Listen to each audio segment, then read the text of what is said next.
or 34.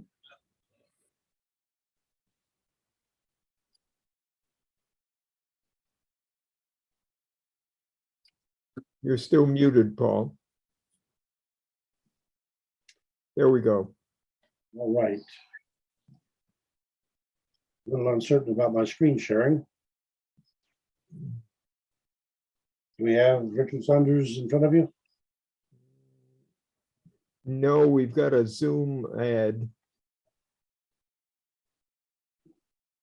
I think it's in the background. There he is. There we go. Yep. All right. Good evening, ladies and gentlemen, friends, brothers and sisters, and a remarkable spectrum from across the groups of people who represent Mormonism and beyond. It is my pleasure to welcome you back this evening to share again with Dr. Richard Saunders, the librarian who is the former Dean of Library Services at Southern Utah University. And he has the credentials as a certified archivist. And so I really could have used his assistance this last week as I've been working on artifacts from the Farms Mill. His research and writing and publication includes a wide spectrum across American West, the Mormons, and American popular literature, and the civil rights movement.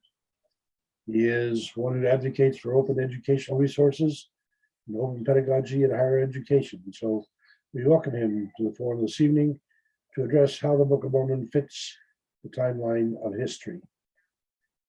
And because we're looking at the Book of Mormon in the scope of world history, then the spectrum that we're looking at is really quite broad. So let us pray. Omnipresent creator of the multiverse, whose essence embraces the billions of years of time, we bow in awe for the expanse and beauty of your pillars of creation is so magnificent and so sublime. We are but a snapshot in the span whose evidence we see, yet you claim us as your children with potential of eternity. And as we attempt to apprehend more of your creational grasp, we find ourselves embraced by time, by our dimensions, yet by your eternal loving clasp. And we appreciate that in spite of our senseless wars in Tigray and in Ukraine, you offer grace enough to give us hope that humanity can achieve the peace you call upon us to claim. We bow this evening to ask your blessing on our presenter, Richard Saunders, and upon all participants examining the chronology of our posterity in their quest to find the promised land of spiritual wonders. We meet face to face in the marvel of our zooming snapshot in time, in gratitude for the daily blessings within eternity. Today, the rain, tomorrow, the sunshine. In the name of Christ Jesus, the center point of our lives, in and beyond the spectrum of time. Amen. And Richard Saunders, the floor is yours.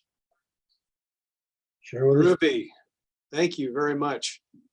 I always have fun doing these, and particularly tonight's because I'm going to hand off something that I have worked on for a very long time and let you have a go at it as well.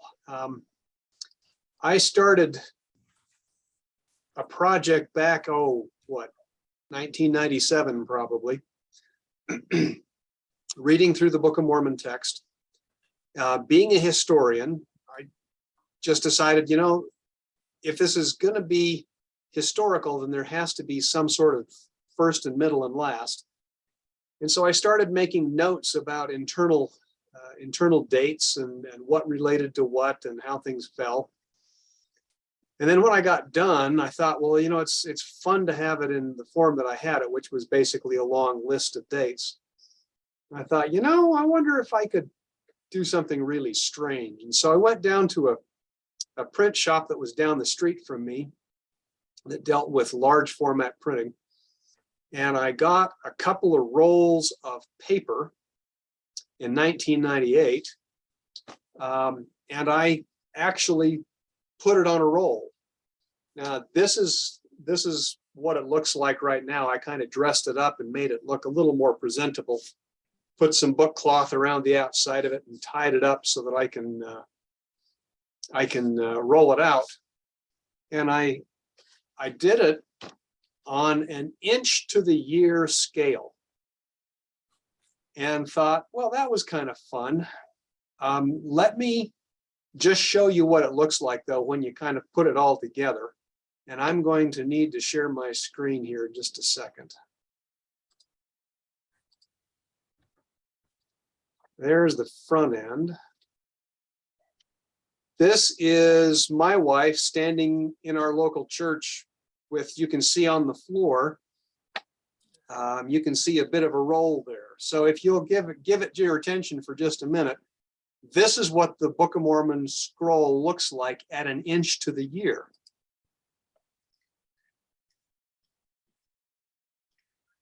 And this is me just backing up. There's no sound to it. But that gives you an idea of kind of what's involved when we're talking about the Book of Mormon as a Western context. That's me hitting the wall. In a Western context, if you were to plot it out as 1 year follows another year over time, this is roughly what the time frame looks like in an abstract, in a concrete form. So when you put it out all in dates,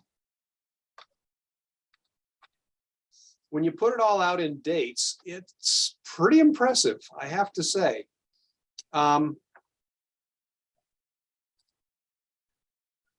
The thing is about 90 feet, just a little bit over 90 feet long, which means it's kind of hard to get in any place inside somebody's house. Not many people have a 90-foot hallway. And it's Richard, can I ask a quick question? Sure, go ahead. Is that both the Jaredite and the Nephite history, or just the Nephite? No, that's just, I'll get to that in just a second, because it's a little bit of a challenge when you start trying to add Jaredites into that. But this is, I'll show it to you in just a second here. Once I got it out on paper and rolled it out a few times and then re-rolled it a few times, and decided, you know, this is a little more cumbersome than I think I'd like it to be. So I started trying to think around roughly what can I do with this thing? And the idea came to me, well, I can convert it into some sort of digital form. And so I thought, well, what am I going to do? And I thought about HTML coding and all kinds of other things, and thought, man, I really don't want to learn a new skill. I want to do something simple and easy and shareable. And so about 2011, 2010, 2011, I thought, you know, with spreadsheets being the way that they are, there's probably an easy way to convert this into a spreadsheet. And so that's essentially what I did. And I found out that Excel has a function where you can actually add quite a few columns to things. And I decided, okay, there's my answer. So what I'm going to show you tonight, other than the clip that I just did, I'm going to let you actually have a copy of the thing, and you're welcome to go through it on your own. But I'm going to go through it and kind of show you a few things that I did to make it work. Now, if you'd like, open up the chat function, and there is a link right at the top, which will allow you to download the spreadsheet and keep it on your own computer and do what you want with it. You can look at it at your own leisure. Now, I gotta give you a couple of caveats here, and for that I'm going to share the screen again, and then we'll just kind of have to talk through the process, and you'll have to look at it as I'm going. So let's go back and share the screen again. Okay, so what you should see here is my introduction screen that will allow you to take a look at the file as it's set up. Please note that the version is 4.3. I've done a few twists and turns and changed this over time a little bit. So this is the current version. When I find some other clever things to do with it, I'll probably do something else. It'll be 4.4 or 4.5. A couple of things, if you'll just kind of pay attention to the heading that says edition rights and licensing, this area right through here. This is my work, so I've copyrighted it, but I've also licensed it under Creative Commons. So I've extended the license in the file so that if you want to use it and share it with other people, you are welcome to without having to ask permission. It's there, it's already extended. I've given you my permission to do so. The only thing that you have to remember with this file is that it must be opened in Excel. If you open it in any other format, most of the other spreadsheet software, including Apple's version, will lop off about 2/3 of the file, and you won't have the whole thing. So if you're going to open it, make sure you have a Windows or a Microsoft version of Excel for Windows 97 or later. Then you should be able to scroll back and forth without any trouble. The introduction at the top here kind of gives you a little bit of background, and you'll probably have to get up close to it to read it. Don't try and read it right now. You probably isn't big enough on your screen. But I initially built it with a 3-year discrepancy between the actual date and the date that the dating system that we use now and the actual date as best could be compared. What I found since then is that there's probably closer to a 5-year discrepancy, and so I made a couple of changes internally to let you take a look at. And then I have a note on there of where I'm getting some of my other dating information just for interest's sake. If you want to add your own dates in there, that's fine. There's no problem with that for me as far as I'm concerned. Here, kind of on the left side, there is an overview, a kind of a view of the historical structure of the book as a documentary work. And I will apologize ahead of time. Being a Latter-day Saint, I used my own verse and chapter structure of the Book of Mormon, and only have a couple of places where for the Community of Christ version or their verse structure. And I'm using the 1992 edition, so it should be fairly current. But sorry, I can't do everything, and I haven't had time to update it the way I wanted. I just tore out my front lawn, and I've just put 7 tons of rock in there over the last weekend, so my fingers are still rubbed raw. So that's kind of the front end of things, and you'll get a sense based on what the historical structure is and the way that it looks of kind of what timeline we're looking at as far as a record. And being both a historian and a librarian, I'm very interested in the way that records relate to people and use and a bunch of other things. So this gives you at least a little bit of a look at the way that the sections of the book are laid out as you go forward. On the next sheet, that's the one that says plates to publishing. This is my version of a timeline of Joseph and from Moroni's first visit basically to the end of 1830, to the end of publication and the beginnings of distribution. And I'll point out a couple of things that are worth taking a look at. I did need to say one thing about on that introduction sheet, and it's not actually written in, and that is that there are a number of premises in this work. Number one, first and foremost, that the narrative in the text is actual but not necessarily accurate. Dating is not something that is shared commonly between cultures, and certainly not between ancient and modern cultures. And so you have to take it with a bit of a grain of salt because nobody is absolutely 100% certain. It's relative, and it's relative to perception and a number of other things. But I accept that the book is real as far as we know. The narrative is real, and that it has some bearing in reality. It's just I can't tell you exactly year by year how things fit. Although I'll make a couple of educated guesses based on here. Okay, now plates to publishing. This gives a way to look at how the book is produced and how the printed modern version of the book actually comes into being. So it begins on September 21st, 1823, with Joseph's first visit by Moroni. And he sees the plates the next day. But please remember, this is month by month. I don't have it day by day.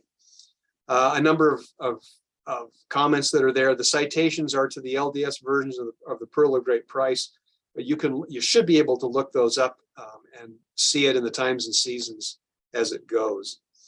From Moroni's first visit to Joseph's 18th birthday, and then Moroni's first annual visit the next year, Joseph turns 19 just before the turn of 1825. And of course, a lot of things are happening in between that time. You can see at the top also, his residence is given in a version, in a color-coded version. So this orange is Manchester, New York, and anytime that you see that orange, Joseph is back in Manchester doing something. Eventually, you'll remember he's loaned out to or hired out to Josiah Stoll, who goes down to Harmony, Pennsylvania, which is green in this case. He celebrates his 20th birthday. He is tried for glass looking and eventually has another interview, apparently back at his parents' house in Harmony, in Manchester. Again, it goes to orange.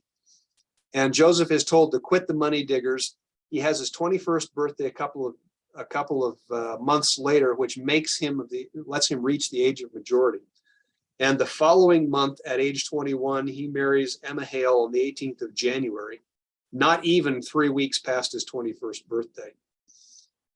And then moves with her back to his parents' house in Manchester, New York, where later that same year, Emma takes him to the Hill Cumorah, what we assume to be the Hill Cumorah. And in gray here, you can see in this row, there's some gray text or some gray shading that means Joseph holds the plates without doing anything really substantive with them for another 6 months. He ends up having to move back to Harmony because of persecution, as he refers to it. About the same time, he has his 22nd birthday and begins copying something off the plates. Then from April to June is the first instance of what we can identify to be the missing 116 pages. And it's also the first time Joseph really sits down to do some actual hard work translation, results in those 116 pages. Shows up with Emma Smith and then gives a bunch of other things that are happening with the Smiths and as things go on. And then you notice it starts to get a little complicated. After the loss of the 116 pages, Joseph has to provide for his family. He buys a piece of property from his father-in-law, and he is frankly too busy just making ends meet to really do much with the translation. Until Oliver Cowdery arrives, Martin Harris visits, and then Samuel Smith visits, and then Oliver Cowdery arrives. And between April and June of 1829 is when he really puts the time into the translation. And that's all the story we hear from David Whitmer and Oliver Cowdery and a number of others. Then there is a trip back to Fayette, New York, and that's apparently where the 3 witnesses to the Book of Mormon and the 8 witnesses to the Book of Mormon are given their experience. At the same time, the copyright is registered and lots of other things are happening. Oliver Cowdery takes the first pages of the text, copied text, to the printer, and sets to work, Grandin, E.B. Grandin, Egbert Grandin sets to work printing and binding. And the printing and binding, for me, because I'm a book geek, takes place between August and March 1829 to 1830. And that's significant because you have to remember that the Book of Mormon is printed in 5,000 copies. Now, that doesn't sound very impressive now, but keep in mind that the standard book run in the 1830s was about 500 copies. So 5,000 copies is astronomical. It's asking Grandin to do basically the impossible. And there's some other things that are starting to come up. Just recently, I discovered a copy of the Book of Mormon that had an attestation or a letter or something like that from the typesetter, who finally identifies for us the source of the paper from which the Book of Mormon was printed. So as a book and paper geek, I was excited about that. It goes through the Cole publications of the sections in the Reflector. The Palmyra residents planned a boycott of the Book of Mormon. So you can see how all of this fits together. He goes back and forth to Colesville and then Fayette again, and then back to Harmony, Pennsylvania. And this page ends up in January of 1831 with basically the Book of Mormon now being distributed out. But I just wanted to see how it looked on a temporal timeline to see what's going on at roughly the same time. So I'll just throw it open for questions for just a minute. And I won't go very deeply, but is there anything you'd like to ask about chronology of the book in production? Yes, that's my privilege. And so I want to know what was the source of the paper? The source of the paper was a mill that had been started and then burned and then restarted. And the paper, the Book of Mormon paper, and I want to say it's down in Stafford, just south of Palmyra, south of Manchester. There was a paper mill that was there, and the Book of Mormon paper would have been hand-formed sheets at that point and was simply trotted up the road about 20 miles, and that's where the stuff came from. Neat. Yeah, I can get you a better comment on that, but I didn't put everything into the file here, so there we are. Fair enough. You put the invitation out there, so I had to respond. Oh, absolutely. Okay, next tab is a list of the custodians, and this is a schematic. And this again is for somebody who is just way too interested in books and writing and publishing and all that kind of stuff. And in this case, I did a couple of things. Most importantly is this row right here at the top that gives an idea of the main sections of narrative through the book. And there's basically 3. And then there's some long transitional periods. So there's the early narrative with Nephi and Jacob and the short plates, the small plates that are there, which is comparatively short. And it doesn't really last very long. And then there's this long transitional period, and I'll talk a little bit about that in a bit. And then we get up to basically the central narrative, where you have the beginnings of the Zenith record, and then Mosiah, the second Mosiah, and then Alma, and a bunch of other people, a bunch of Helamans and Nephis. And then there's another transition period through 4th Nephi, and then we get into the late narrative, which is Mormon and Moroni's version. Okay, so that's kind of where this thing's done. My sense as a person who deals with records and archives is that the book itself is mostly written between about 362 and 375 Common Era. And eventually the small plates are added by Mormon. And I think, and I have absolutely no evidence, this is my supposition, he probably doesn't copy them. He literally joins the ancient record with his current record. Maybe they were similar sizes. I don't have any idea. I don't have any basis for that.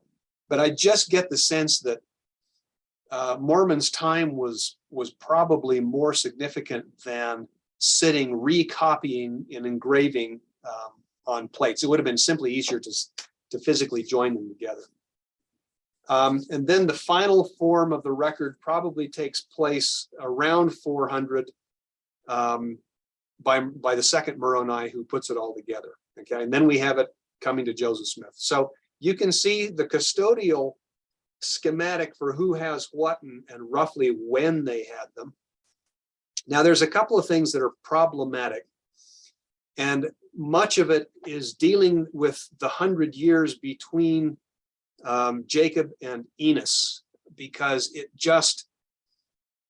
doesn't work well knowing what we know about human lifespans, despite the fact that they may have lived in a much more stable place than Europe or the Middle East would have been. They could easily have lived longer.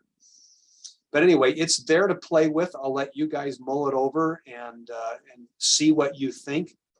There are two traditions. You know, there's the large plate tradition, which goes through the Nephite kings, and then there's the small plate tradition, and that's what we have most of through the first third of the book.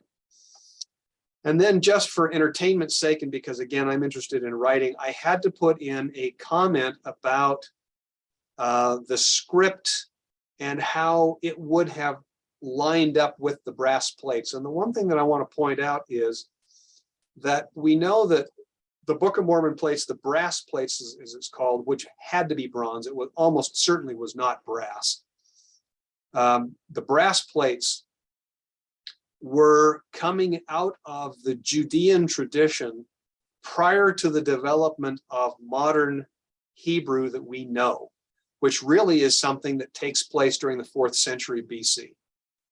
So if it's going to, you know, we have that comment in the Book of Mormon, where Mormon says, well, we're doing this with this reformed language, and if we could be writing in Hebrew, it would have been perfect. Well, that's important because Paleo-Hebrew, which is the only language that the brass plates could have been written in, is what's called an abjad script. And an abjad is basically a consonantal script that doesn't use vowels. And that's the only form that writing that was being trotted around in Phoenician or anything, Syro-Phoenician or anything else at the time period.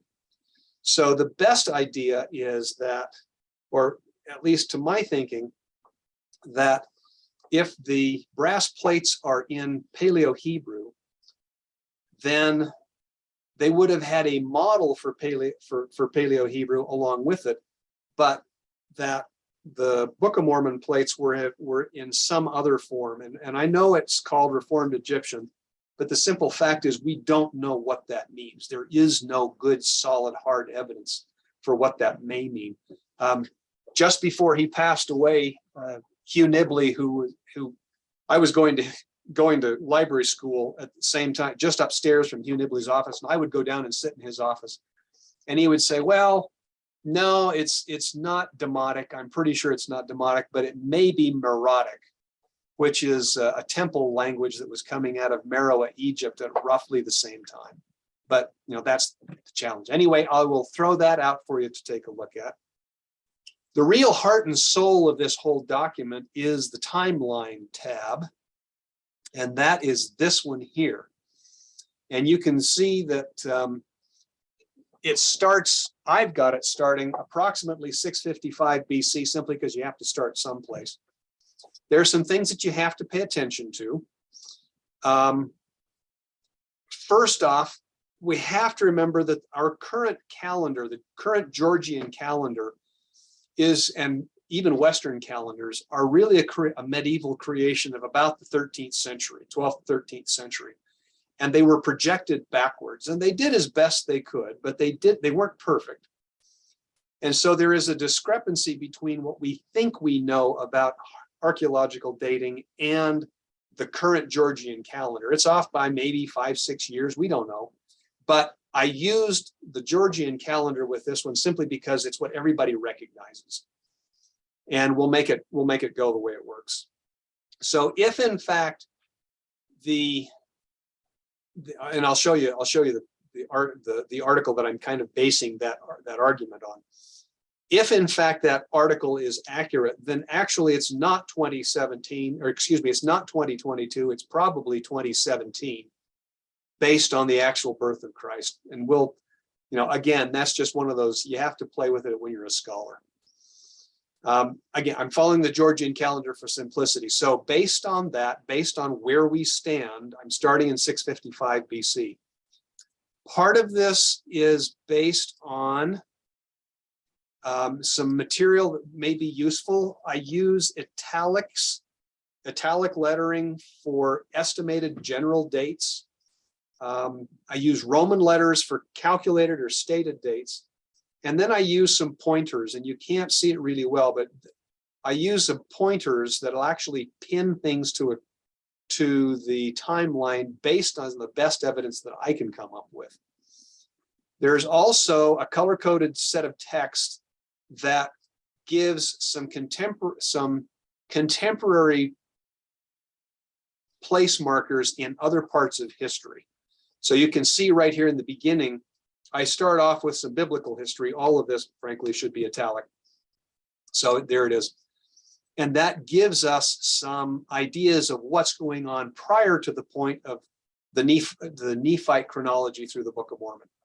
So David becomes the king, Israel and Judah split, Isaiah begins prophecy, Rome is founded roughly 730 BC as a kingdom, not as a republic.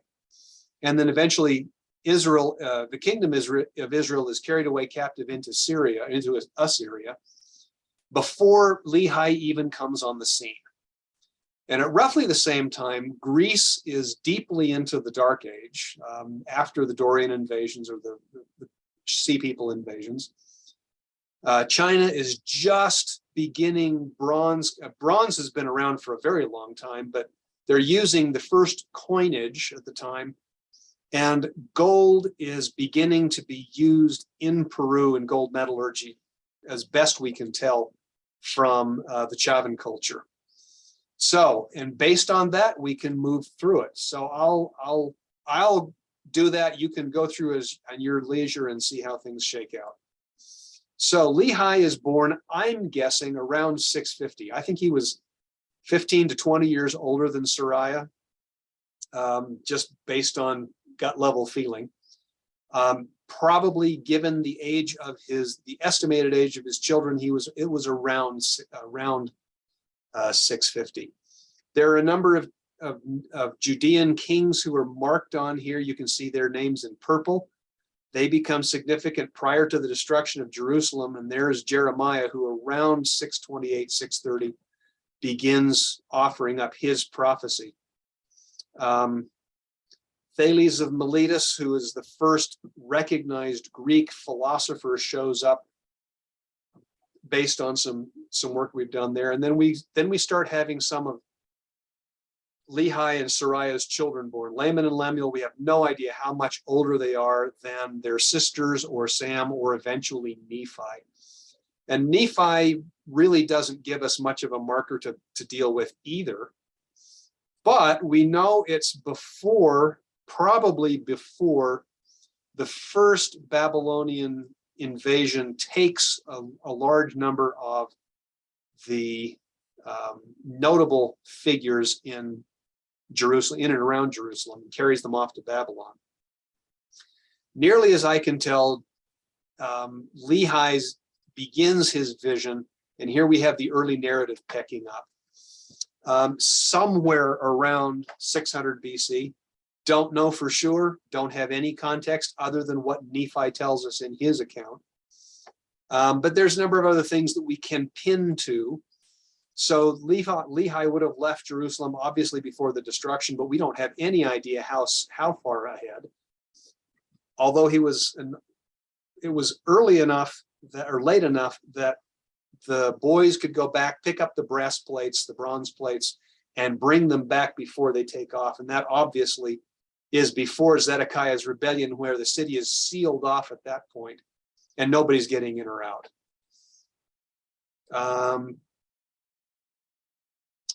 You will notice there's some other dates that are significant. The traditional date for the fall of Jerusalem is about 587 BC.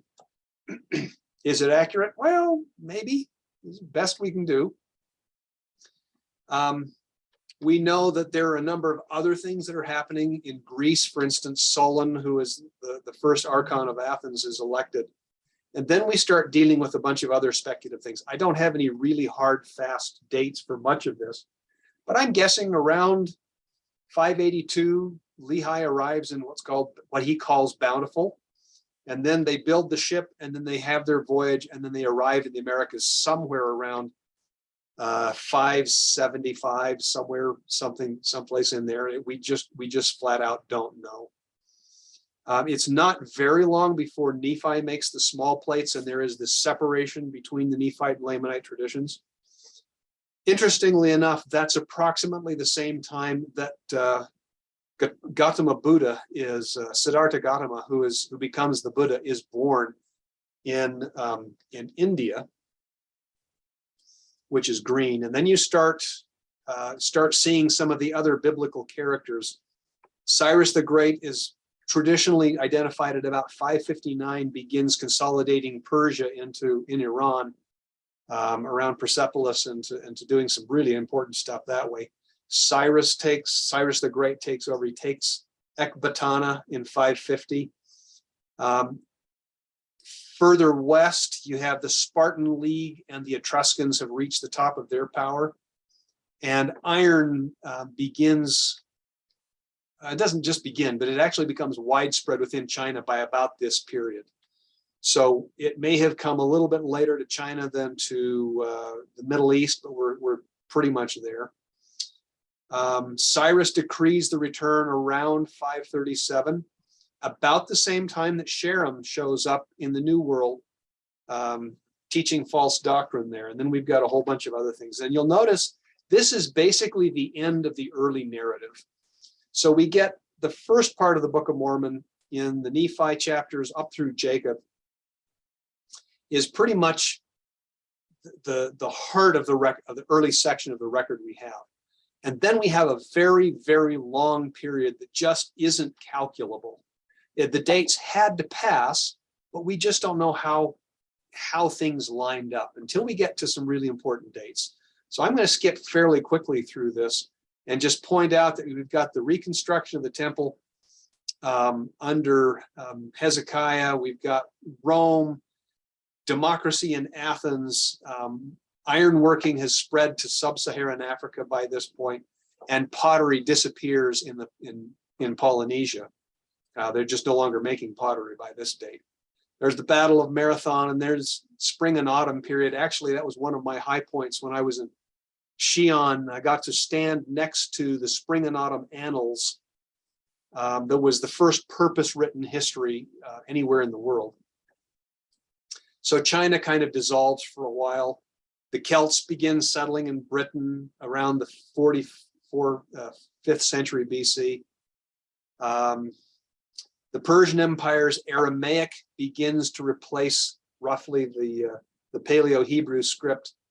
And then we get Nehemiah coming back in, the completion of the Parthenon. And then importantly, we have Malachi, who's around 430 BC. He is the last of the minor prophets, and that's the end of the Hebrew Old Testament. So you can see that there's an awful lot going on prior to the point where we get into the New Testament period, where we got the whole Maccabean revolt and lots of other things that are going on. But it's a challenge, and you can see there's just not much Book of Mormon text there. We can make a few speculations, but it's awfully hard to make any real connection. Alexander the Great is born in 356 traditionally. At about the same time that the Nanda dynasty is taking over in India, and then all kinds of other things. Alexander the Great dies in 323 BC, which is actually a pretty firm date. But interestingly enough, at about the same time, Megasthenes, who is a Greek, serves as an ambassador to Chandragupta Maurya in Pataliputra, India. So you have this idea of the Levant connecting with the subcontinent very early, well before Rome is a major power. So it's fairly interesting. Somewhere Amram hands off the plates to Chemish. We don't really know what it is, when it is, but it's about the time that the Jewish canon closes and the Septuagint begins taking a written form. We're getting out of the idea of oral records and into honest to goodness written records that Europeans are more familiar with. There's the Punic Wars in the 3rd century BC, and all kinds of other things started happening. Now you can start seeing a couple of characters begin to show up again from the Book of Mormon thing, but it's really not until later.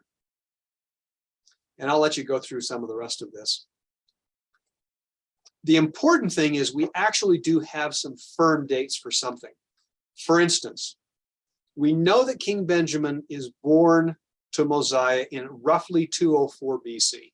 It's an implied date, but it's implied based on some later dates that we have. And then Mosiah, his father, leads the Nephites, and then a bunch of other things. And that's what then we start seeing the resettlement party that's supposed to go from Zarahemla's homeland through back to the land of Nephi. And you'll notice I skipped over the whole Mulek period, mostly because there isn't anything to base anything on other than a statement, but there's nothing I can actually pin down as a date. So Zeniff's party kind of packs around there toward the 2nd century BC. And a bunch of other things happen. Okay, and then there's some significant things. We know that Alma, for instance, is born in 174 BC because we know how old he is when he dies. Alma the Elder, or Alma I. And then we get the turnover from Zeniff to Noah at some point, and we know when Mosiah II is born to King Benjamin, who becomes, that's 154 BC. So that's starting to put us into some really interesting dates that match up with what's going on in Europe. So Rome destroys Carthage while King Mosiah is a young man, still a boy. Noah gets burned up, and there's that break there. But there's absolutely no hard, fast temporal context for Alma's people. We have a narrative, but we have no temporal markers. So sometime there's Alma Younger and the sons of Mosiah are born. We don't know exactly when, but if it's holding with most human reproductive patterns, Alma is not in his 50s when that happens, and Alma the Elder lives to his 80s. So that's important.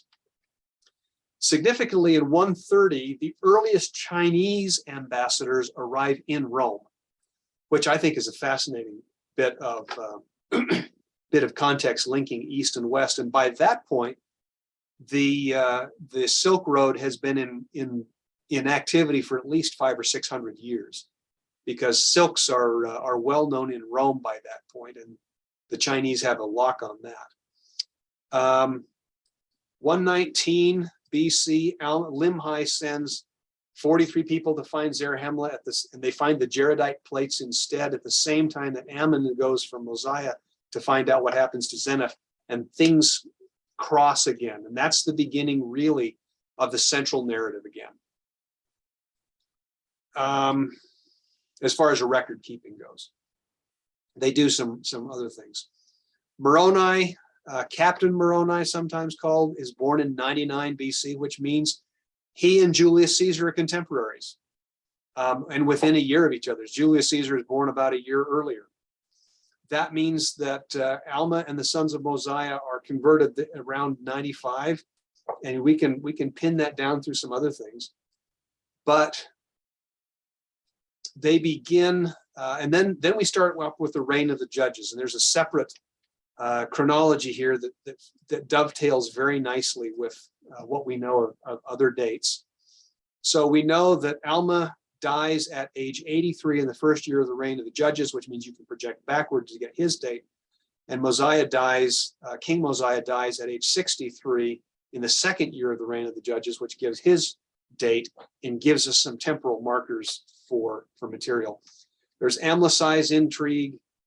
Then Alma gives up the judgment seat around 82 BC, which is the 10th year of the reign of the judges. And then things start getting packed in, and I won't narrate everything, but you can see how this all goes together.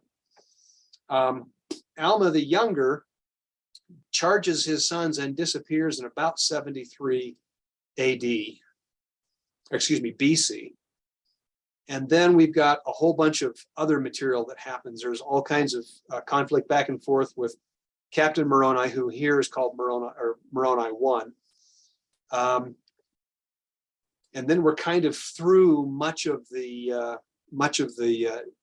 datable narrative, through at the end of with Moroni's death, and another long stretch where we really don't have much until we get to Samuel the Lamanite. And here's where things start getting interesting. Okay, one thing you will notice about this timeline, as you should with most timelines, there is no year zero. That's because you start at the same, you end at the same place that you start at. So there is a year one, but there is no year zero. So because everything happens the year that's there. As best we can tell, at least best Jeffrey Chadwick can tell, BYU wrote in 2010 a very nice article on dating the birth of Christ, which is really pretty convincing, at least for me as a layman. And so that gives us a sliding scale for where things fit. So if Jesus is born in 5 BC, which is his contention, then Samuel Lamanite's prophecy on the walls of Zarahemla happens in 10 BC, and you can project it backwards if you choose. But that gives us some other fun stuff to work with too. That means that the Mochi pyramids, for instance, in Peru are constructed at roughly the same time. And that's important for temporal markers too, because that gives us a major New World civilization to benchmark against. And then I've added here this corrected period on top of the Savior's lifespan. So Jesus happens in the temple in 13 Common Era dates. And then we start seeing a number of other things. And there's some other very significant things. And here's the one thing that I can truly argue is significant.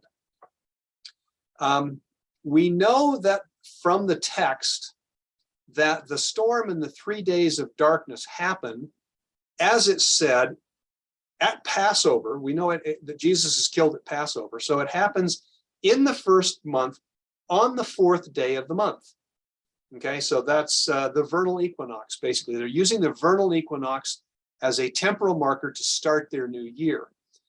And then we find out that Jesus comes to the new world not during Pentecost, not during the days of Pentecost, not before Pentecost, but somewhere around 9 months later. And the reason I know that is because it says, the text says, in the ending of the 34th year. If the vernal equinox is the beginning of the new year, that means the ending of the old year has to be between the winter solstice and the vernal equinox, or in other words, 9 to 12 months after the new year had started. So Jesus comes to appear at Bountiful about 9 months, somewhere between 9 months and a year after he is crucified in Jerusalem. So let me think. Then we have all kinds of other fun things that start happening. We end up with Peter and Paul meeting, the Roman invasion of Britain and the founding of London, which kind of has gone downhill since then. The Council of Jerusalem. There's a number of other things that start getting here. And this is where we start getting secular and sacred history kind of interwoven with the Nephites. Unfortunately, we just don't have much other than that's what I have called the Pax Nephitica, the Nephite peace, 200 years of conflictless activity with basically a unified Nephite Lamanite society. But there's lots of other things that can be put onto the timeline for context at roughly the same time. So the earliest gospel, for instance, the destruction of the temple in Jerusalem, Decius's and Domitian's prosecution of the early Christians, the last gospel, the invention of paper, which is big for me as a librarian, which is just way cool. And then we get into other things. Here's the Hadrians and the Barcoba revolt, and a bunch of other things. So anyway, this is where we're going. Then we've got much more early material, early Christian stuff, the fall of the Han dynasty in the 2nd century of the Common Era, Decian's persecution of the Christians, Christian monasticism in Africa. And then we get to Mormon finally. You know, Mormon shows up, if you accept his dating schedule, at about 310 AD, at almost exactly that Attila the Hun comes to power, and almost exactly at the time that Galerius issues the Edict of Toleration that makes Christianity a tolerated sect in the Roman Empire. And then we have all kinds of other fun things that happen. And again, some of them are datable, some of them are not. And I'll let you read through those as best you can, and you can laugh at my timing as we go along there. Let's see. I figure that, yep, Mormon goes into retirement, you'll remember. And I think that's when he probably gets very serious about putting together the plates that become what we know as the gold plates or the Book of Mormon plates. He had plenty of time as he is standing as an idle witness of the destruction of his people. And then he goes from there, and it starts getting a little strange. Now, the problem becomes we have relatively good records up until about 375 or 380. After that point, we really have to start going back with speculating again. So Mormon makes his own records, and then Moroni buries the records, and he says he wanders at around 390, roughly, which is very interesting because he later comes back to the record and opens up the record a second time, adds the ether plates from the 24 plates that they had found. And I think that's probably an actual translation and re-engraving of the plates. And then he seals them up again. So that will fuel all kinds of challenges about where is Cumorah again? Because I think based on the record and the chronology, there's probably no question that there is, and unless he buries it in exactly the same place, which wouldn't be wise, then there probably really are two Cumorahs, and they're widely separated.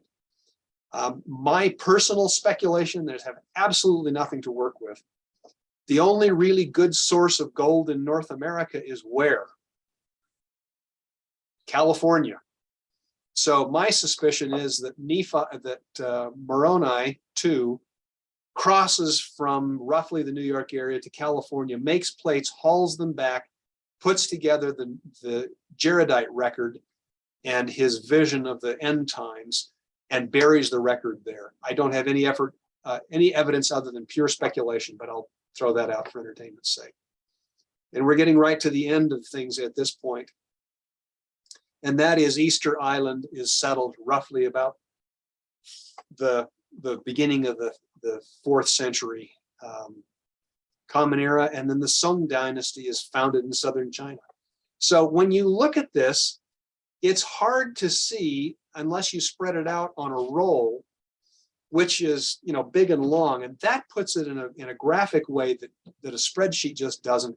But this makes it shareable in a way that the scroll just flat out doesn't. So, folks, there you go.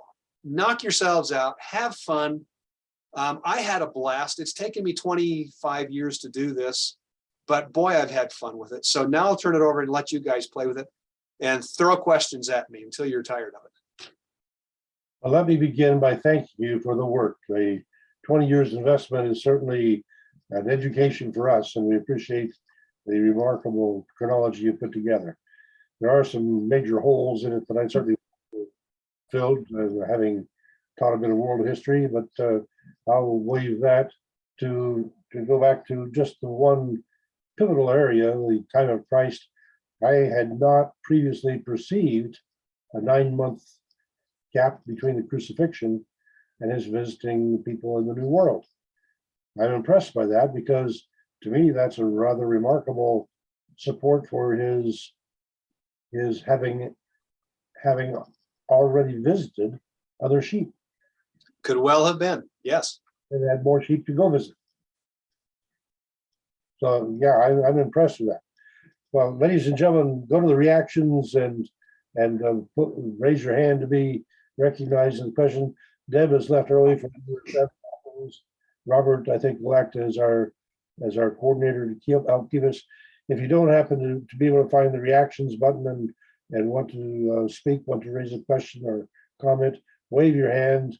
And if Robert can see that, he may actually work you into the queue.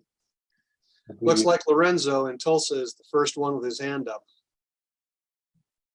All right. Okay, I really appreciate this because in my reading of the Book of Mormon, I had joined together the 3-day period that Jesus was down below with the coming to this continent. So that 9-month gap is something new for me. So I've really got to sit down and take a look at that. But I appreciate you coming up with that. Thank you. You're very welcome. And the references are there both in the LDS version and the Community Christ one. That's one I did look up because I knew I was going to do this talk. I think Val? John Mueller. Next, All right, so I got a couple questions. I think there were two places in, well, first I should say, thanks so much for doing this. I'm going to be referring to this a lot as I try to think through things. It's great to have a resource like this to kind of keep us oriented. There were two places I think where you saw time problems in the, well, you saw other places, but in the custody chain. Mm-hmm. So one of them was around the time of, and you mentioned this, Enos's time. Right. And I mean, I'd noticed that in my own work. It's something you get something like 175 years from the start of Jacob to the end of Enos, I think it is, or something approximately like that. So how do we get that? I mean, you could have I only could think of two possibilities. One, that Jacob was really old when Enos was born, and Enos lived a really long life. But the other, And both of those are possible. I think the answer that I came up with is there's at least one. But number one, we do not have a record. We don't have a firm basis to make a real attribution. The other possibility is there's two Enoses. that's exactly my other theory that I had before. Yeah. And I think that when you see brother listed in, I think it's the Book of Omni, I'm fairly convinced that use of brother is the same way that Latter-day Saints refer to each other. He probably, or that Amaron referred to Mormon, is that here's an older man choosing a very young man, not necessarily his blood kin, to pass the record to. So I think that's another possibility too. Well, I think it would be so one of the things about my other question had to do with the Nephites, the later Nephites. Yep.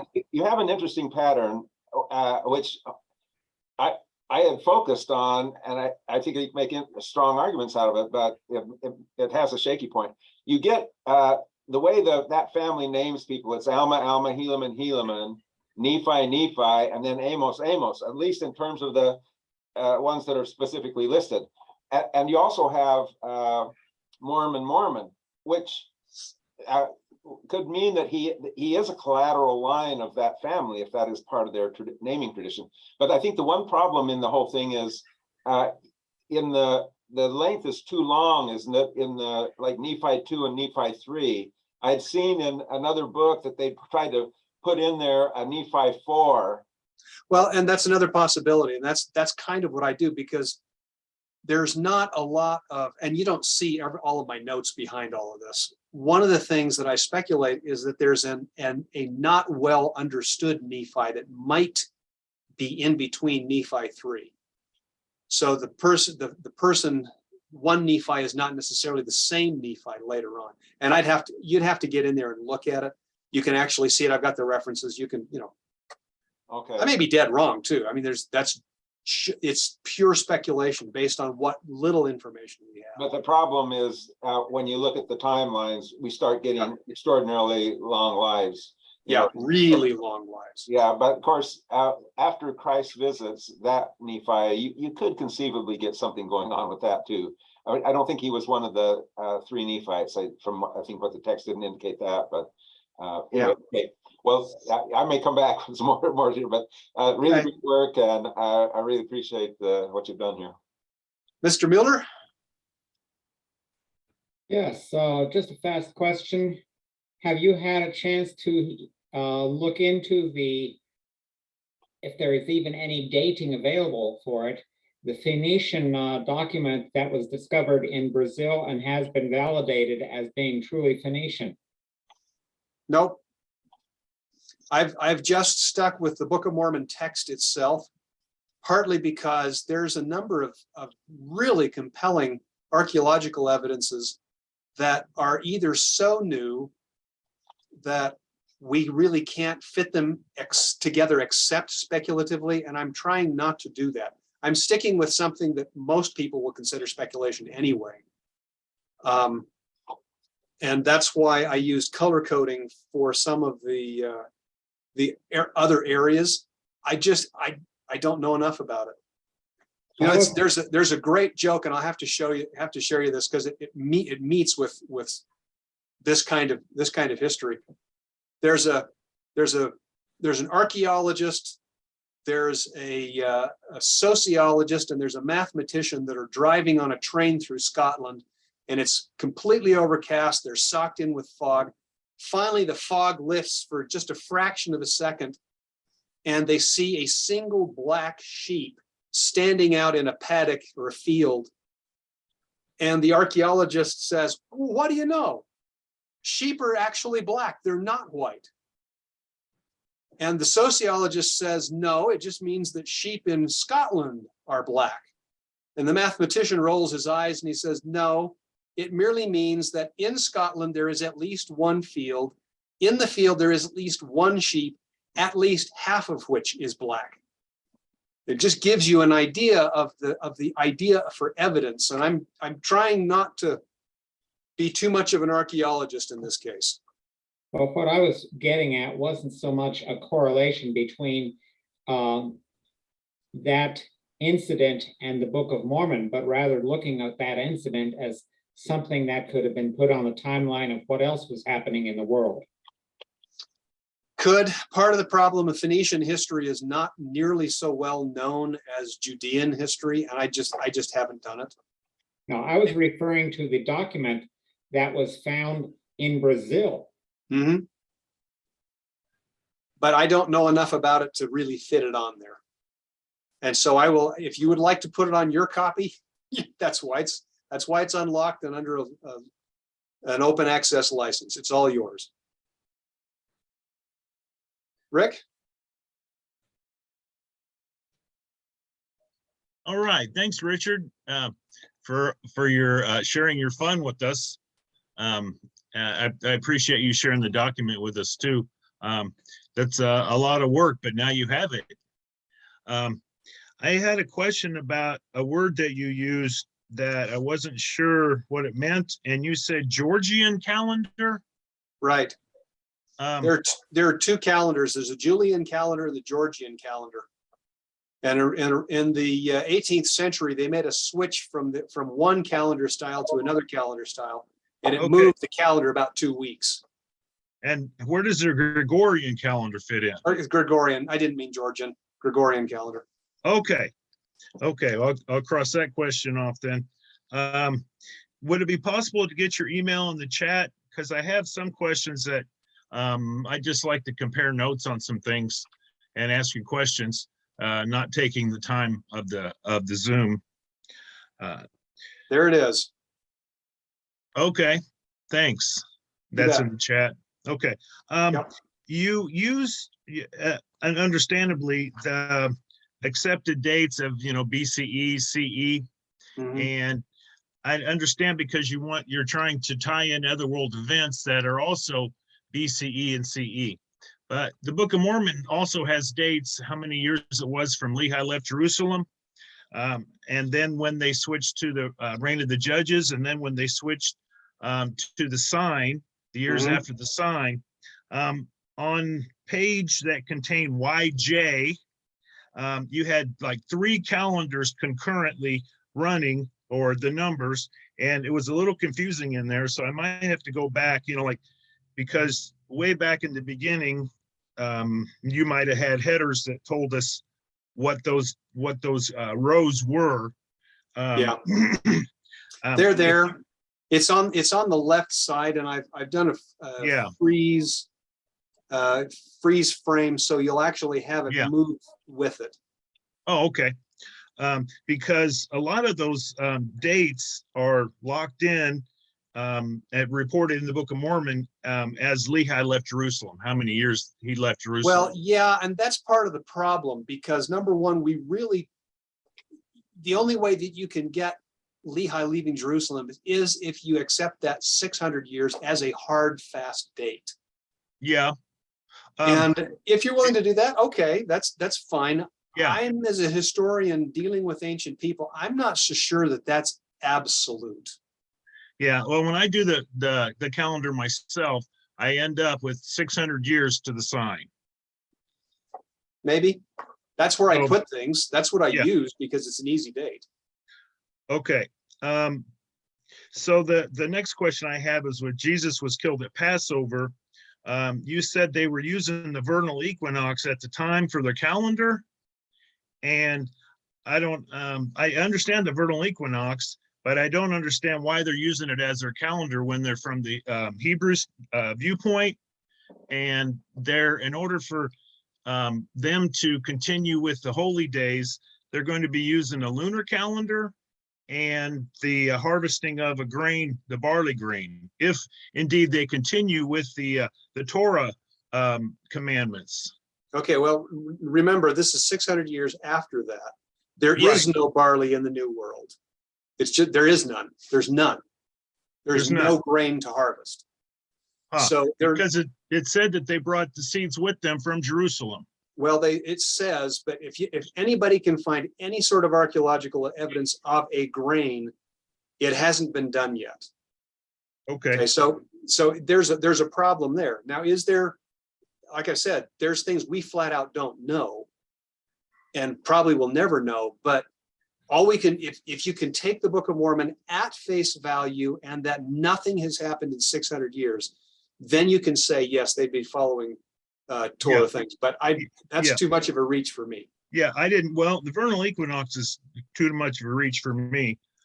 Well, look at it the way that, go to the 2 scriptures that I've got listed in there. Okay. And we know that Jesus is killed at Passover, right? Yes, but that would be the 14th day of the first month. In the Jewish calendar. Correct.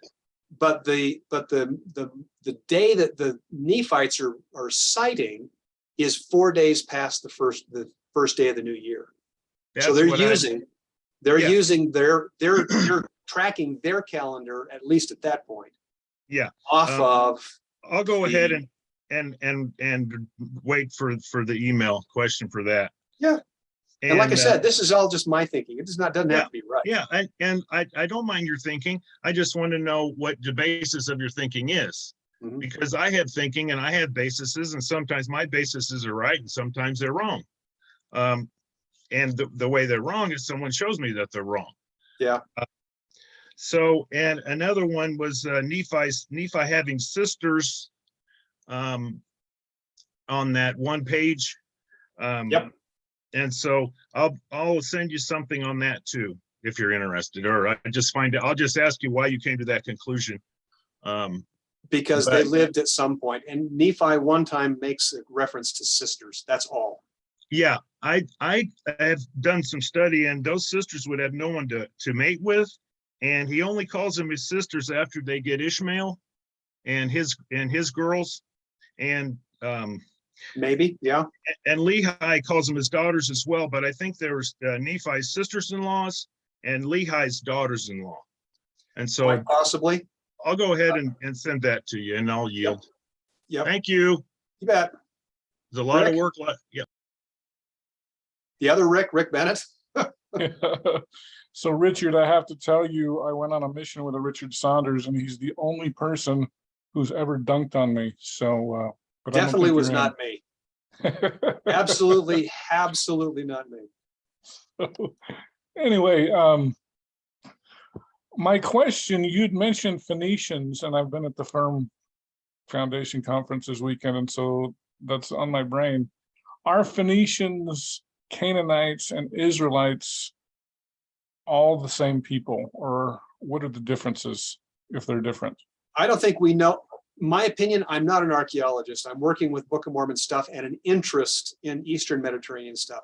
My sense is we don't know enough to say one way or another. We do know that they're living they're living fairly close to each other. We also know that the Eastern Mediterranean is very, very well connected. 100 years, 1,000 years before this period. And I don't think we know enough to make a hard determination. They don't have borders and boundaries and state departments like we do today that get maniacal over, how far this direction or that direction is the border drawn. It's much more open culturally. It's much more cultural regions than it is nation state regions. So the answer is, I don't think we know, but that's purely my speculation. I don't think anybody has enough knowledge based on what little we have of the Middle East from that period to say. But I'm sure there's people who are much more expert than I am that would take issue with that. Yeah, it seems like they overlap quite a bit, but I think they had to. yeah. They're not far apart, and they're trading partners. And you tend to have some interesting. Let me give you a different context. Last year, I sat through a really fascinating presentation about language in Central America and the Spanish attempt at linguistic homogenization, trying to force Spanish onto the native population. And the guy who is a linguist and a Central American linguist, he pointed out something that I'd never really thought about, and that is multilingualism in the Maya lowlands and Central America, Panama, down to up to roughly where the Aztecs were. Everybody spoke 5 or 6 or 7 languages just to get along. Because as he put it, you go over a hill and you're in an entirely different language group. You wouldn't be able to communicate. So I think the idea, and nobody has caught me on it yet. Nobody who has seen this timeline has caught me on it yet. But I'm going to show you this because it's significant.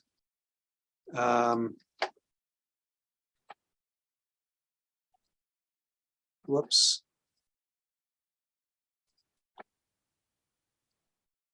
Come on.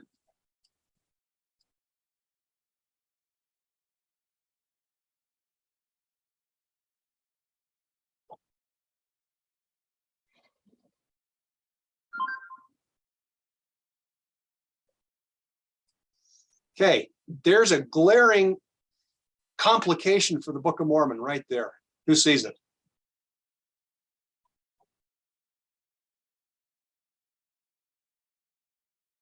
Not me. Look at the orange lettering. The Shavan culture is already doing gold metallurgy by the time Lehi is coming on the scene. So there's well-established human beings in the New World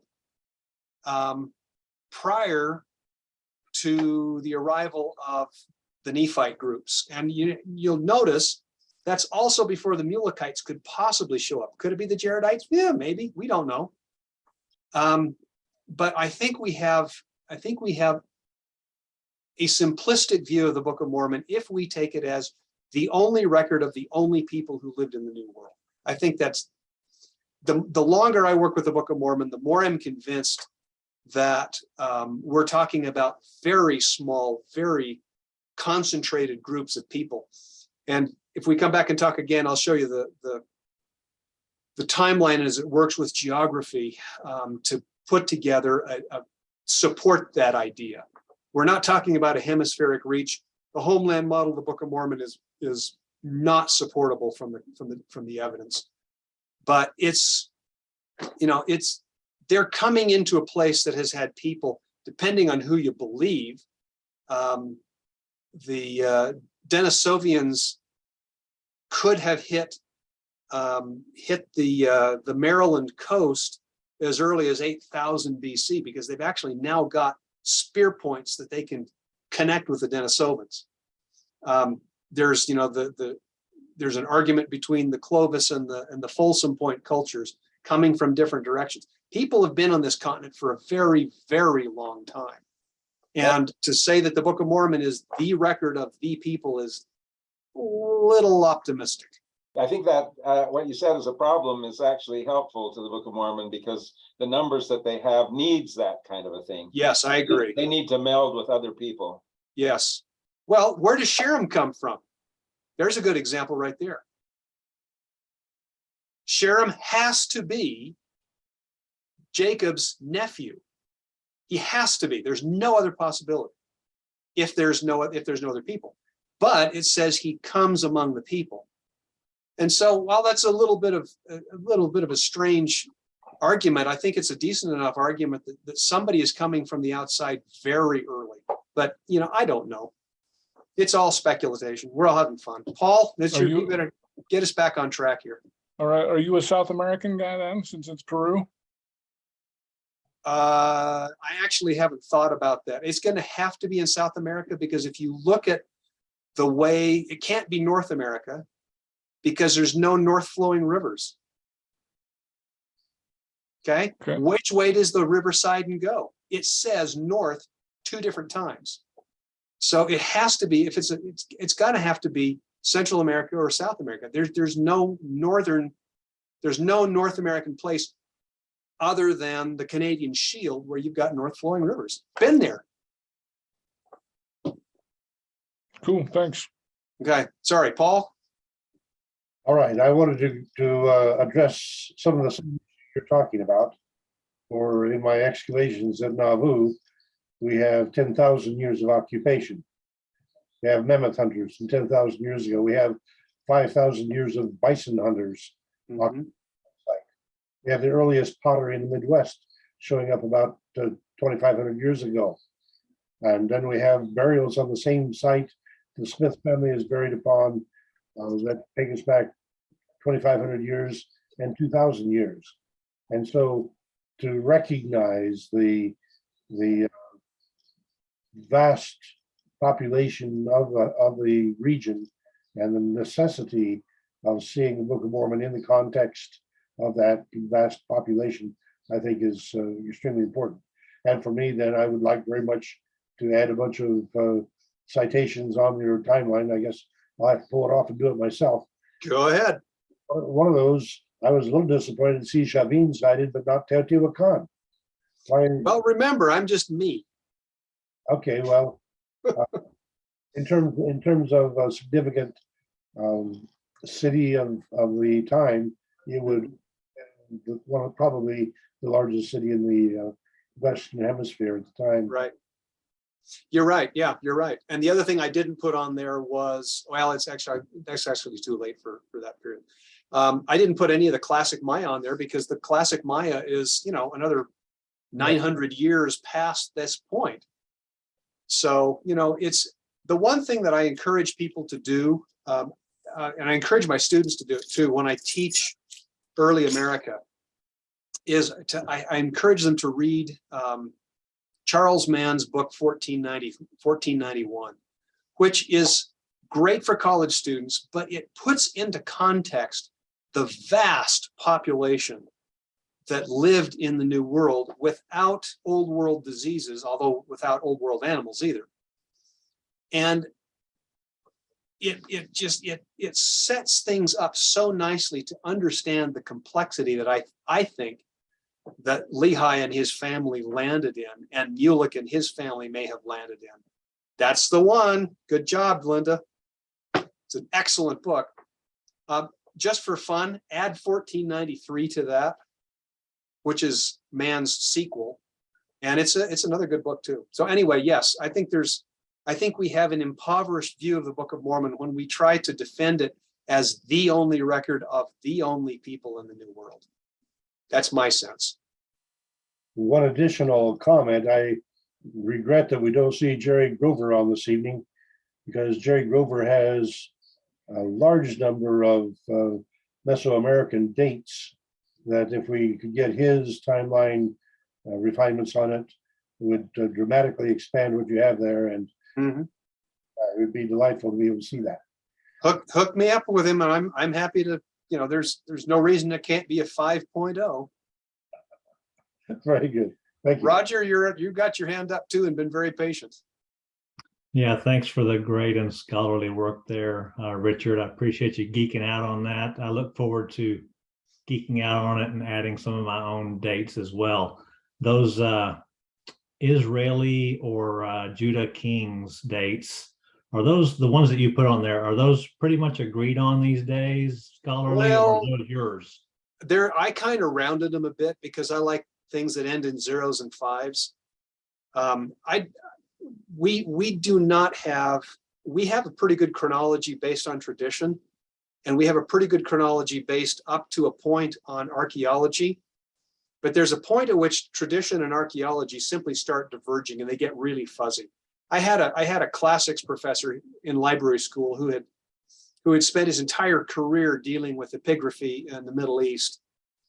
And he pointed out, his assertion was any date before the 3rd century BC is a guess at very best and is pure speculation at the worst. And so, we can make some educated guesses based on stratigraphy, but there is no such thing as we can say on April 2nd, the way the old chronologists used to do Bishop Ussher's chronology of the Bible, it doesn't hang together very well. So the dates that I threw in there are fairly common, but don't take them as gospel. They're just for reference as much as anything else. I appreciate that. I've played with some of those dates and tried to reconcile some of them. One of the other comments I wanted to ask you about that I had not heard before is calling the brass plates bronze. Can you elaborate on that a little bit? Sure. Bronze was very, very well understood in the ancient Middle East from 3000 BC on. But brass bronze is tin and copper. There's 3 or 4 places of tin in the ancient world, one of which is way out where my family comes from in South Devon in England. There's a couple of bronze or a couple of tin mines in Greece and some other places in the Middle East. But brass is made out of copper and zinc. And there was no zinc in the ancient world that I know of, not that I've ever heard of any place. And so I think it was, Joseph Smith probably put things in the context that he understood. Bronze would not have been common in his world, but brass certainly was. And he would have understood what brass was. Is brass not known to have come into the world by that day, or do you know? I don't think so. Paul, maybe you know better than I do, but I think brass is something that's much more European and happens post-Roman period, as far as I know. I agree. I don't know that for sure, but I perceive brass as a more modern phenomenon. Mm-hmm. Okay, thank you. Oh, Paul, your hand's up again. Sorry. Well, I want to raise a point that you, I think, indicated that the calendar is off by 5 to 6 years. Yeah, probably. I find myself distressed that here we are in, what is this, October 24th? That's the 8th month. And it's actually the 10th month. And here we are in a calendar that is 2 months off from September, October, November, and December every year. And we find that satisfactory, and we're celebrating 2 ancient Roman tyrants in order to do it. As long as I can get chocolate and sweets, I don't care whose tyrant it is. I'll celebrate their day. Well, but wouldn't it be better to have an accurate calendar? Well, calendars are always cultural. They're not naturally occurring things. And so they're an agreement between people who agree to use them. It's like an alphabet. There's no such thing as a naturally occurring A or a naturally occurring 0. Nobody can, you have to agree on them. They're symbols. And so calendars, especially when you start compiling things on top of things, you know, the Chinese have their own calendar. They've had it for a lot longer than the West has, but the West won during the Industrial Revolution, and we kind of imposed our calendar onto them. The Arabs thankfully came up with a better system for numbering than the Romans or the Greeks did, or the Phoenicians for that matter, the Hebrews. And thankfully we have what's now Arabic numerals, which actually the Arabs don't use anymore. But you know, it's all cultural, shared back and forth. Sometimes symbols take off and sometimes they don't. If you want a really good comparison for all of that, get a hold of a book called Empires of the Word, which was a British scholar who talked about the succession of language from Sumerian to the present. It's really a fascinating story, and it's very readable.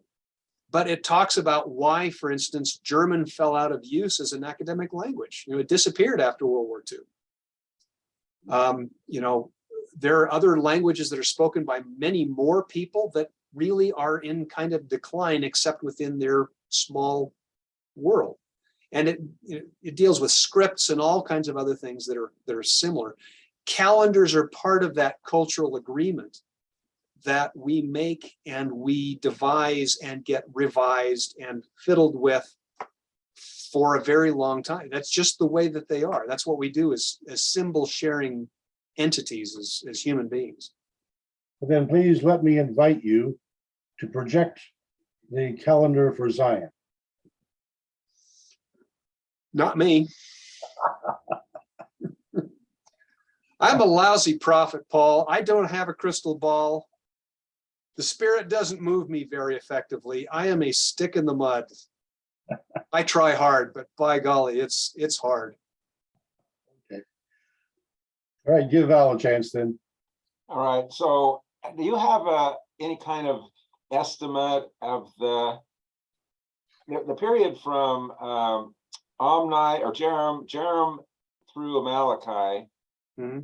It takes a lot of time there, but do you have an estimate of, if you divide it up into average lifespans, do we have any kind of sense of how long each of them would have lived for those to fit the generations there?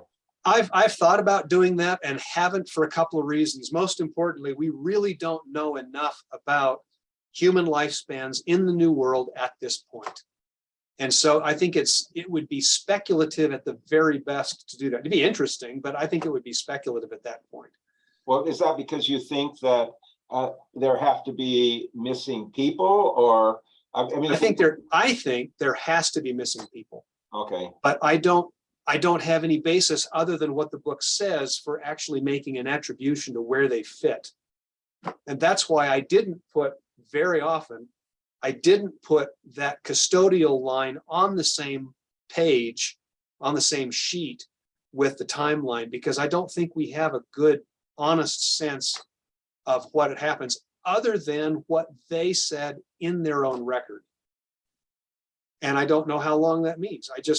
I'm not willing to speculate that far. At least I'm not. So we don't have, you're saying that we don't have any kind of firm date at the beginning and firm date at the end that could then just be divided up by the number of specified. Well, you end up with people who are 100 years old. And while that's entirely possible, given the medical care at the time, I don't think it likely. Okay, so that's the problem, is taking your first date and your last date and then divide Yeah. it that way. We end up with problems. We just don't have enough people in there. Okay, Now, what happens is somebody could have come much later to the plates, you know, as a second or third generation after some custodian, and just kind of assumed the thing. But it looks like it's supposed to be an unbroken chain of custodianship. And we just have to take that at face value because we don't have any other basis to make a determination. well, look, when I looked at it, and I haven't done the kind of close analysis you have, it looked like the one big problem was Enos, but I didn't see the problem from Jerem through Amalekite. You're saying there's a problem there. I think there's a problem. I think there's a problem with potential or likely human age. And especially if you interpret the term brother as a bloodline issue, Okay, because you could have to have somebody who's, you know, having children at 135 in order to have a son who's, you know, 80 years apart from somebody else. And that's why I think that that just doesn't strike me as supportable, very supportable. because you lose a generation there is the price. At least a generation. And I think there's probably more likely 2 generations. But Right. that's, again, that's just, all I'm doing is projecting. It may be completely wrong. But we'll let Monty set us straight. Monty, you want to go ahead? Alrighty, number one, it may not be how old the people are. This might be an extended gestation period. I wanted to thank you for your research. It's been delightful listening to your presentation. As to Paul and his legitimacy as a prophet, he's a much better prophet than I am. In fact, in most circles, I'm considered a loss. But anyway, I got it. That's- I got it. my- That was clever. Oh, pardon me.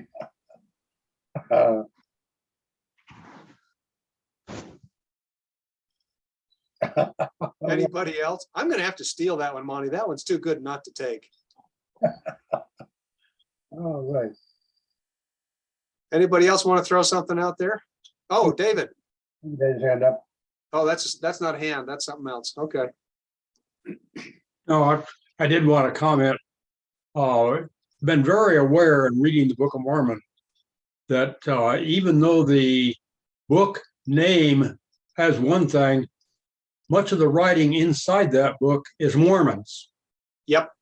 And because of that, to assume, as we have always done, that those books follow exactly without any skips. All we know for fairly sure is that Mormon put a bunch of things together to give us a story. Yes. So that leaves possibilities of gaps just because of who the author was. Yep. Well, and that's one thing when I talk with Sunday school people and other folks, I emphasize as a historian, this is not a book of history. It's a book that involves history, but it is not a history. It has other purposes, and maybe that's another presentation somewhere down the road, but there's 2 or 3, there's something else that I've discovered. Well, I'm one of many who probably discovered it. An ethical structure in the Book of Mormon. And so if you take this, the type of history we do typically is called historicism, but there's another narrative structure called ethicism. And that's the Book of Mormon in spades. It's intended to teach specific purposes. And Mormon, I think, chooses his records that he abstracts very carefully to do precisely that. Plus, as it says on the title page, it's there to testify that Jesus is the Christ, the Jew and Gentile and all that kind of stuff. But beyond that, it's also intending to tell a particular type of story. And like I said, that's another presentation, and that's not on the timeline, but it's, as a historian looking at that text, it's an interesting it's an interesting way to disabuse people of thinking that there's a beginning and there's an end and it's all even all the way through it. So you're right, exactly, David. Val's got his hand up again. Go ahead. Yeah, I think these timeline issues dovetail a lot with the point you just made about the rhetorical purposes of the. Mhm. And here's an example I've got in mind. And this, in a way, is like an alternative interpretation to the one you just offered. It seems to me that when Mormon wrote, the history is really important in some respects. Mhm. And also, what historiographical tradition was he working within? So, see, I think it seems to me when I look at the Alma family history, and that's the way I view it. I'm talking about from Mosiah on, because Mosiah Right. is really more interested in the Alma family than it is in the Benjamin family.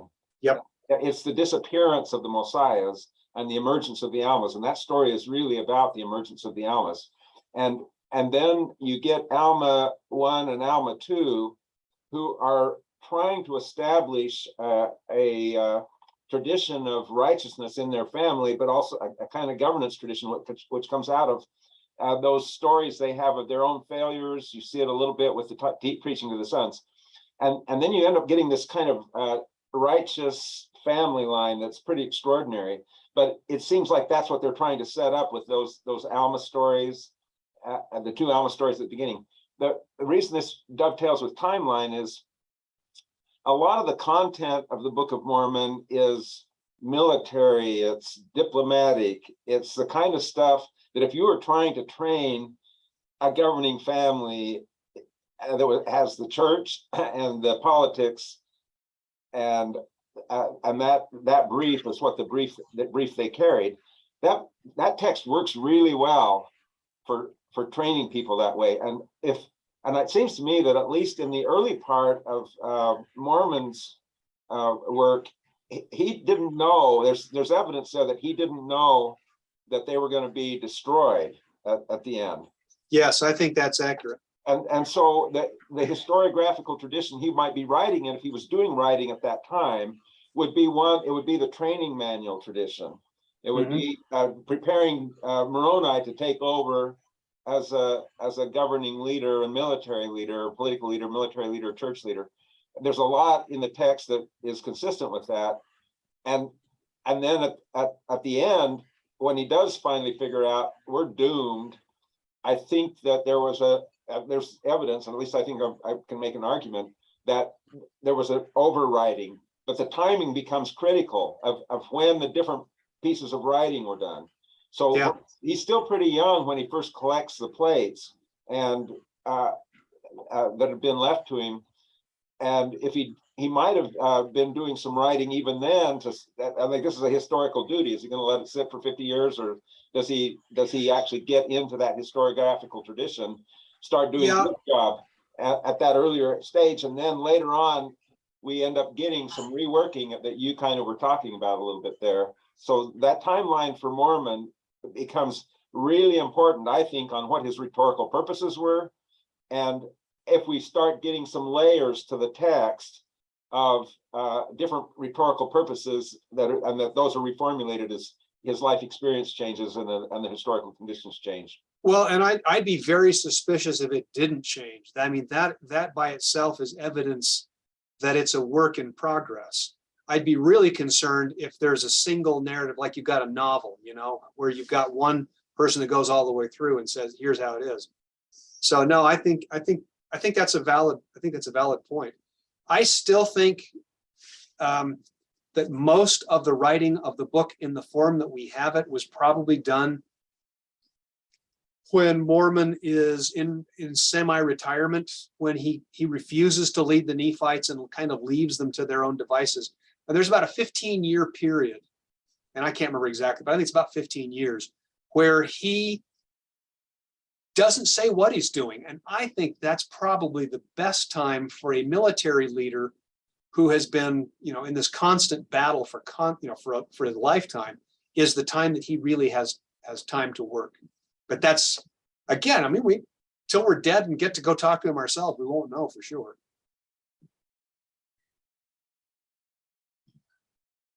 Lorenzo? You want to ask another one? I think one thing that we've got to take in perspective is the primary object of Scripture is not to vilify history or to document history. It's to document God's dealings with man. And because of that, man gets into the picture, and we can get so tied up in man's point of Scripture that we miss what God is doing. Yep, you're right.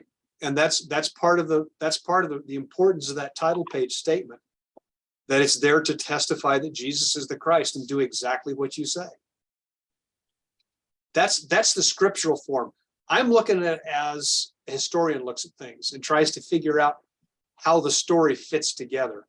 So I'm trying to set the scripture part on one side and just deal with at least in this project, what it is to a historian. But you're right, that's the ethical purpose of the Book of Mormon. Wanda?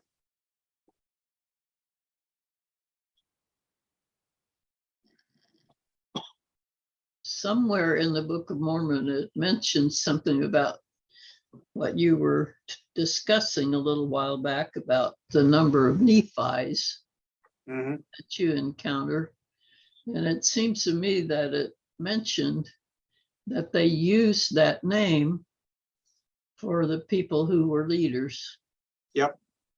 And that they may not have been related to each other. Well, it's kind of like, I'm trying to think of the European, well, Caesar, for instance. Okay, Julius Caesar takes the name, but everybody else takes the Caesar because everybody knows who he is. Right. So yeah, that works. The challenge with that is that by the time Benjamin comes around, that tradition is gone. So I think what happens is that it kind of gets resurrected in, as you pointed out, in the Alma family. At somewhere down the road that it becomes important again, but it becomes important in a personal level rather than a social level. But, we only have one work to base all of our conclusions on, and it can be read 6 different ways. So that's a challenge. I do want to point out that Amalickiah was a good conservative. He was very much a political conservative, and he wins on the battlefield, but he becomes, and the king men become an attempt to go back to that idea of the Nephis. Although I think Amalickiah would be quite happy to be known as the Amalickiahs from that point on. But one thing that Moroni and that the first Helaman are trying to do is to bury that tradition of kings and sustain the idea of judges. Yes. And at that point, I think that for sure at that point the Nephis are dead and gone. The Nephis as the rulers are dead and gone. But there's too much we just don't know. Well, that's where that long stretch of orange transition comes in. Maybe they were just designated as keepers of the records. That very well could have been, yes. Yes. Could very well have been. Because the books are named for them. First Nephi, third Nephi, fourth Nephi. Well, they're 700 years apart. That's the challenge. I know. Yeah, but I mean, that may not have been their names. Or they may have been named that because of the tradition. Yeah, that's possible. By their parents. We know for sure that those book names come out of the plates themselves. That's not something Joseph Smith does.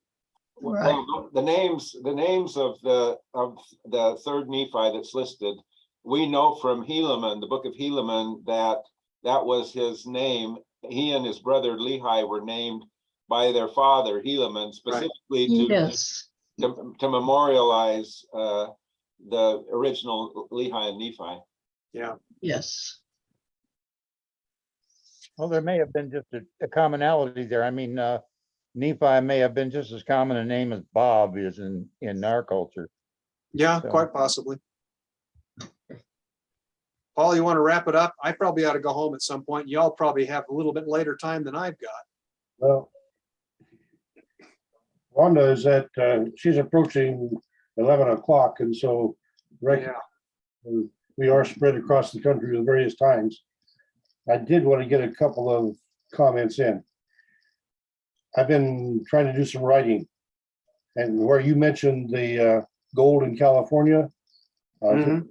I'll call Montezuma provided a room full of gold in Tenochtitlan for Cortez.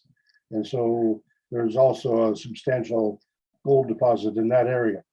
Oh, yeah, there is. And Central and South America has it, but in North America, when you're going to say, if someone's going to say Camorra is only in New York, then the closest gold deposit is in California, which is not like going to your, friendly neighborhood office max. You have to get across things. That ties roughly into my other comment, because back in May, I sent the draft of the monograph on Hans Mill to the editors. And Mike Riggs and I had put that together on the basis of the information we had at that time. Mhm. A couple of weeks ago, I had the privilege of going to the temple, and Rachel Killebrew arranged for me to take the artifacts that they had in the archives to go through and tabulate, clean them up. There's a bunch of them that were a real mess. Clean them up and work through and see just what we had. Now I'm having to rewrite the monograph because I have the artifacts from Price and Harlocker, the artifacts from Romig, the things that people contributed on their own that they found at Hans Mill and thought that should be turned over to the church. Hmm. And I also find the documents of some of my students that participated in the dig, and they had been bypassed before because I couldn't remember them after 20 years. Sounds like me. And so now you go back and look at the record that they had left behind, Mhm. try to add that in. It means a full rewrite. Yeah. To appreciate then the composition of the Book of Mormon as all the information became available, and using the information that they had on hand.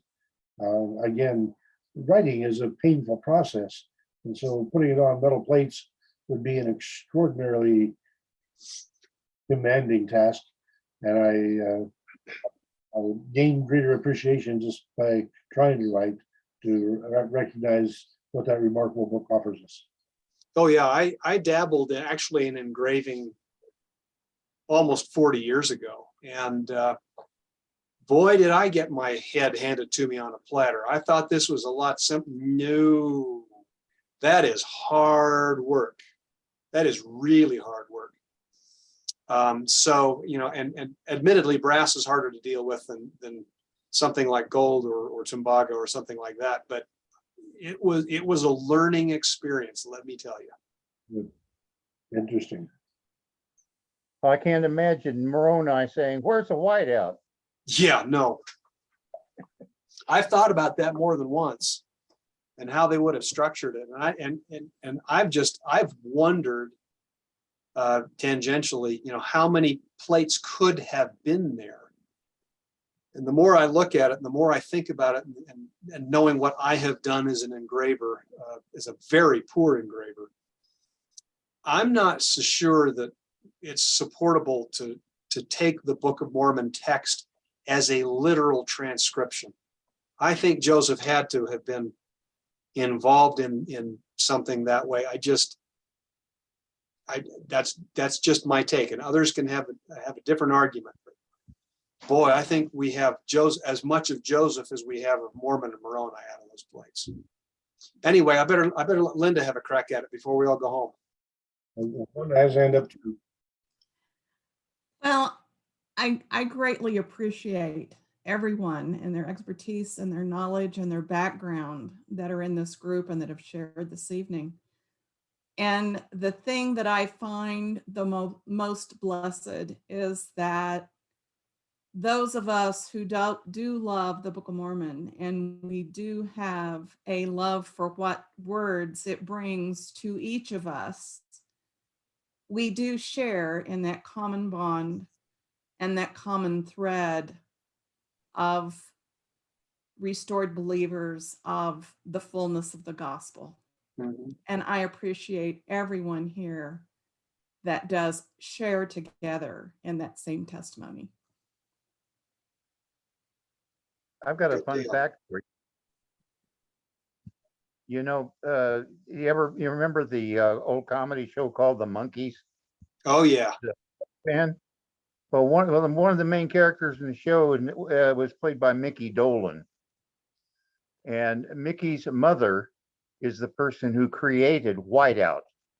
She was a chemist and she formulated it in her garage. Really? And so she is the original whiteout creator and made a lot of money off of it. Wow. I've met him, but I didn't know that he was that famous. Oh yeah. Wanda, you got your hand up again. Is there something else? Need to unmute.